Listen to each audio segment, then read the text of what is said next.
Hello, I'm Bob. I'm Alex. We're Franz Ferdinand, and you're watching MSN Exclusive. Wish you were here, weather permitting. Right thoughts, right words, right action. So right action, why was that the first thing everyone had to hear from this record?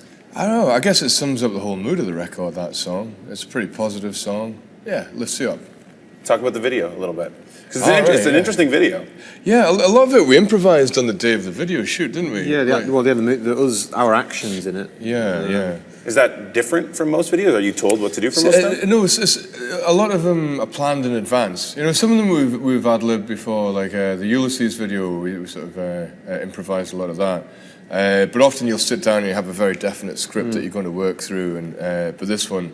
the bit that we were involved in was just us in a studio mucking around, and then all of the, obviously, colours and the animations were done afterwards. The messing around bit. Did you know what it was going to look like, kind of, just from like artist renderings or something like that? Yeah. Well, we had a good idea. Like we sort of gave Jonas, the director, a lot of references that we wanted to sort of see in the video.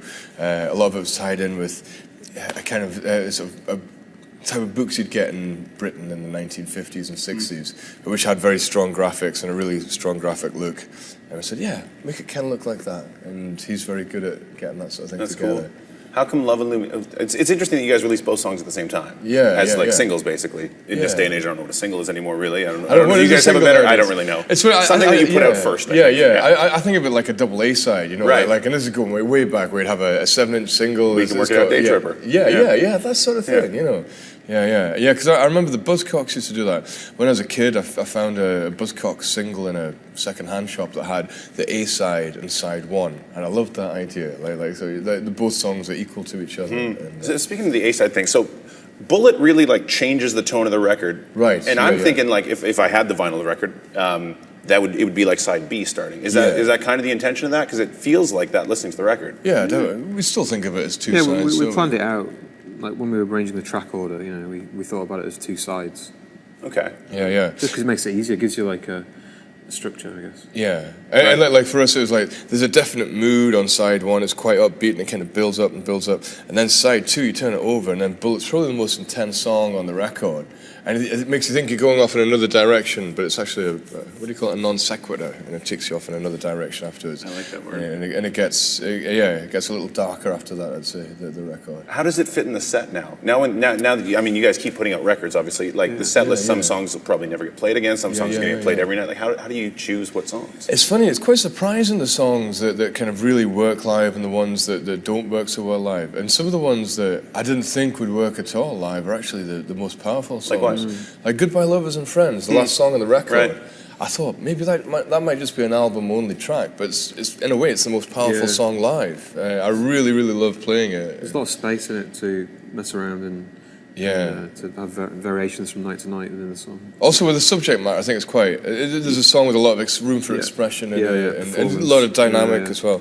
But Bullet, we've been opening the set with Bullet a lot recently because, you know, it's so intense. Like, it's probably the most intense song we've written. Everyone gets going very... Yeah. The four of us get going very quickly. Yeah. Because sometimes we try and do it... We've tried doing sets where you start gently and sort of work your way into it. I think maybe that works for some bands. I remember seeing the Arcade Fire, and they do their sets like that. They kind of really gradually build up. It doesn't really work for us, and we haven't got personalities like that. We're kind of like want to get the energy going straight away from the beginning. I found it interesting that you soundcheck Take Me Out. Oh, right, okay, yeah. Just because, I mean, like, so why is that the soundcheck tune? We've changed the arrangement slightly. It was cool. You know, like we're doing that thing that DJs do, you know, like sort of like doing a sort of slight breakdown, like a build up. Yeah. We just thought, we just have a bit of fun with it because like the songs, you know, the arrangement's fine. You don't really need to mess with it. But we've been doing it a little bit recently, like changing it a little bit. So I think the goal is to keep the song intact, but to sort of like give it something, you know, something new. So that there's a little surprise when you come and see it. So like it's something so familiar, yet you can go, "Oh right, this is how." In the way that a DJ will play a track and then kind of like piss about with it to make it sound more exciting. when you don't really need to. I was going to start ripping on DJs, but I'm not going to do that. Yeah, I could do that quite easily too. But, I do want to ask something, because you said something interesting about this record, or about the last record, actually. You said you could have done it so much better. It was like a teenager having sex. Tonight is more self-assured and friendlier for the dance floor. Right, okay. So, boys, where does this one sit? I don't want to use any glib sexual metaphors for this one. Yeah, I think I'm way beyond that now. So what is it? I know it was the most enjoyable record to make. Like, I think of all of our records, and I think you can probably hear that in the record. When you put in a record, you can definitely sense the mood of the musicians, or the mood that the musicians were in when they made the record. And it was a pretty good one for us. End of the tour. I know. End of the tour. I know. I'm kind of glad we're talking today. I know. So Bob was saying he's a little tired. Yeah, that's meant for last night. Right. Oh yeah, big night in Montreal. Yeah, it was good. Montreal was great last night. Yeah. Metropolis is great theatre, and the crowd. I think they were the best crowd of the tour. Toronto's going to bring it tonight. Right. Okay. Yeah. I'll make sure to. Yeah. I've got very good memories of Toronto as well. Yeah. Like, what's the name of the place that we played the first time? Horseshoe in Toronto. Yeah. The Stones have played there too. I heard that. Yeah. I was there the other night, looking at the channel strip from like that night that they played. Yeah. That's nice. So, what are some of the highlights, lowlights of the tour? How's it been? I guess one of the most disappointing things on the tour was the morning of the second week of Austin City Limits, when we heard that it had been flooded.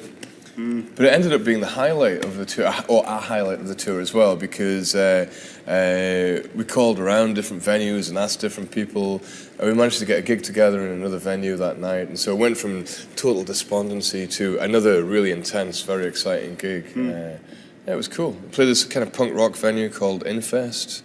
It was great. Queues around the block. It was nuts. All word of mouth. It was very cool. Oh, that's awesome. So, as I said, I was talking to you guys today on Twitter. Got a few questions. You guys want to take a Twitter question? Sure. Okay. Yeah. And I like this one because The Fallen's one of my favorite tunes. What do you mean by The Fallen being virtuous among us? Oh, right. Okay.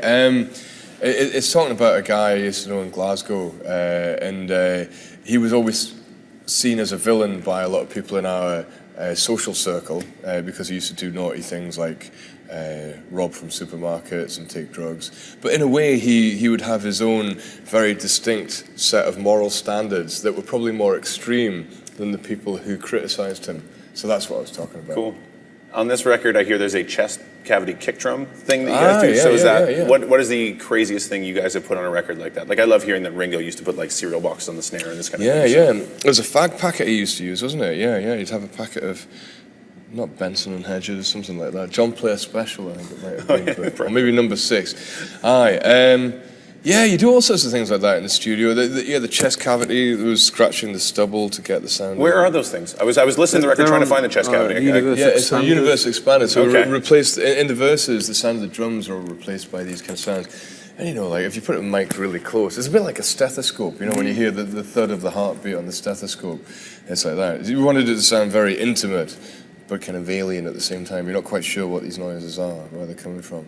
But that's one of the fun things about recording. You can do all these things that you couldn't really do live. I think if you try to do that at a gig, people would be, what the fuck's that?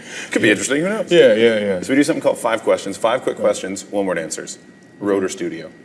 I'm sorry? Road or studio? Both, please. At the moment, I feel road. Yeah, I'd say studio then. Lennon or McCartney? McCartney. Yeah, I'll go McCartney. When you hear a song, what usually hits you first? Lyrics, melody, or rhythm? Lyrics. Probably melody. If someone's never heard Franz Ferdinand before, what song do they start with? Shopping for Blood. Stand on the Horizon. In 1 word, Franz Ferdinand. I guess it would be Franz Ferdinand, wouldn't it be? Franz Ferdinand is fine. I feel very North American saying that way. No, that's good. 1 word. Band. In 1 word. Yeah. Glasgow. Nice. Hometown. Thanks, guys. All right. Appreciate it. Good talking to you. Yeah, thanks. Cool. Man.